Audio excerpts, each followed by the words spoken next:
kayo? So dito, yun nga, papakita dito yung yung parang hidden desire mo kasi alam mong bawal, pero alam mo na yun yung nagpapasaya sa'yo.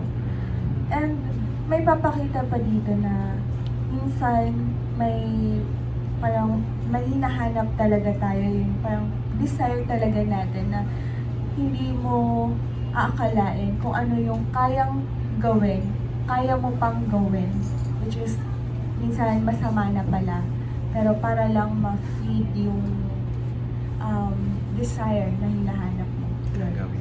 So, makikita natin ano yung mga pros and consequences ng mga decision natin sa buhay. Okay, yung forbidden desire kasi parang it's a normal na hindi normal. Lahat tayo, lahat ng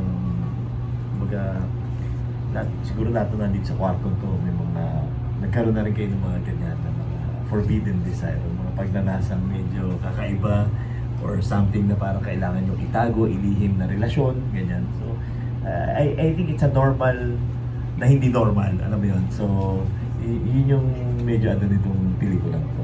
Pero dapat pag-usapan. Dapat pag-usapan para at least, kumbaga parang nakikita natin kung ano yung kapag pumasok tayo sa isang sitwasyon, kung ano yung mga repercussion, kung ano yung mga effects, kung ano yung mga pwedeng mangyari kapag pumasok ka sa isang sitwasyon. So, in a way, yun yung tinakay ng pelikula.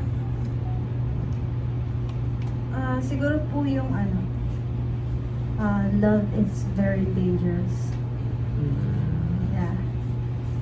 Lahat kayang gawin ng tao, mabuti man o masama, pag nagmamahal.